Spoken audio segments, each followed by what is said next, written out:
Hello friends, welcome to my channel. இன்றைக்கி நம்ம சேனலில் வாயில் வச்ச உடனே கரையிற மாதிரி ரொம்ப டேஸ்ட்டான ஒரு ரெசிபியோடு தான் உங்களை பார்க்க வந்திருக்கேன். ஒரு கப் பொரி இருந்தால் கண்டிப்பாக நீங்கள் வீட்டில் ட்ரை பண்ணி பாருங்கள். அதுக்கப்புறம் நீங்கள் அடிக்கடிக்கு செய்யுங்க. டேஸ்ட்டு அவ்வளோ சூப்பராக இருக்கும். இப்போ வாங்க எப்படி சொல்லணும் வீடியோக்குள்ளே பார்க்கலாம். இப்போ ஸ்டவ்வில் ஒரு பேன் வச்சுக்கலாம். அதில் அரை கப் அளவுக்கு வெல்லம் சேர்த்துக்கலாம். அதே கப்பால் அரை கப் அளவுக்கு நம்ம தண்ணி சேர்த்துக்கலாம். வெல்லம் பார்த்திங்கன்னா நல்லா கரைஞ்சி வந்தால் போதும். எந்த ஒரு பாகுபதமும் தேவையில்லை. நல்லா கரைச்சி விட்டு எடுத்துக்கலாம். இப்போ பாருங்கள், வெல்லம் நல்லா கொதிக்குது பாருங்கள். இப்போ நல்லா கலந்து விட்டுட்டு நம்ம ஸ்டவ் ஆஃப் பண்ணி எடுத்து வச்சுக்கலாம். இப்போ ஒரு பாத்திரம் எடுத்துக்கோங்க. அதில் 1.5 கப் அளவுக்கு நம்ம பொரி எடுத்துக்கலாம். நீங்கள் அதிகமாக செய்கிறீங்கன்னா அதுக்கேற்ற மாதிரி குவான்டிட்டி நீங்கள் கூட்டிக்கோங்க. இப்போ இதில் ஒரு 2 கப் அளவுக்கு தண்ணி சேர்த்துக்கலாம். தண்ணி சேர்த்துட்டு நல்லா கையை வச்சு நல்லா அமுத்தி விடுங்க. அப்போ தான் எல்லா பொரியும் நல்லா ஊறி வரும். இந்த மாதிரி பண்ணி விட்டுட்டு ஒரு 5 நிமிஷம் நம்ம அப்படியே விட்டுடலாம். இதை பொரி நல்லா ஊறட்டும். இப்போ பாருங்கள், பொரி எவ்வளோ நல்லா சாஃப்டாக ஊறி வந்திருக்கு பாருங்கள். இப்போ தண்ணி நல்லா பிழிஞ்சிட்டு ஒரு மிக்சர் ஜாரில் மாற்றிக்கலாம். அதே மாதிரி எல்லா பொரியுமே நம்ம பிழிஞ்சு எடுத்து வச்சுக்கலாம். இப்போ இதில் நம்ம ரெடி பண்ணி வச்சுருக்க வெள்ளைக்கரசில் வடிகட்டிட்டு சேர்த்துக்கலாம். தூசி மண்ணெல்லாம் இருக்கும், அதனால் வடிகட்டிட்டு சேர்த்துக்குங்க. வேறு எந்த தண்ணியும் சேர்க்காதீங்க. இப்போ இப்படியே நம்ம ஃபைனாக அந்த மாதிரி அரைச்சி எடுத்து வச்சுக்கலாம்.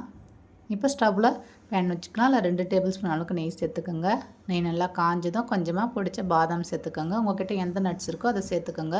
சேர்த்துட்டு நல்லா நெய்யில் வறுத்து விட்டுக்கோங்க. ஒரு 2 நிமிஷத்துக்கு நல்லா லோ ஃப்ளேம்லேயே நல்லா வறுத்து விட்டுக்கோங்க.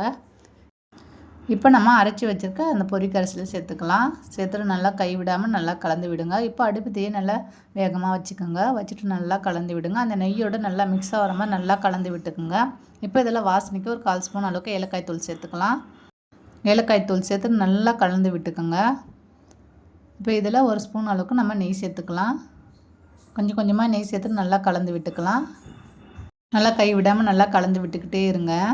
இது கொஞ்ச நேரத்தில் நல்லா திக்காயிட்டு வந்துடும். டேஸ்ட்டு ரொம்ப சூப்பராக இருக்கும்.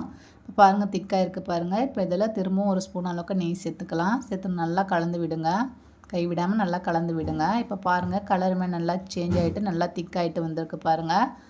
இப்போ ஒரு 2 நிமிஷத்துக்கு மட்டும் நம்ம இந்த மாதிரி நல்லா லோ ஃப்ளேமில் வச்சுட்டு நல்லா கலந்து விட்டுக்கலாம். நம்ம சேர்த்த நெய் எல்லாமே நல்லா பிரிஞ்சு வரும். இப்போ பாருங்கள், நல்லா திக்காயிட்டு வந்துடுச்சு பாருங்கள். இப்போ நம்ம ஸ்டவ் ஆஃப் பண்ணிடலாம். பாருங்கள், பார்க்குறதுக்கு எவ்வளோ ஒரு சூப்பராக இருக்குது. டேஸ்ட்டு அதை விட ரொம்ப சூப்பராக இருக்கும். கண்டிப்பாக வீட்டில் ட்ரை பண்ணி பாருங்கள். இப்போ எல்லார் வீட்லேயுமே ஆயுத பூஜைக்கு மட்டும் பொரி இருக்கும். பொரி இருந்தால் கண்டிப்பாக ட்ரை பண்ணி பாருங்கள்.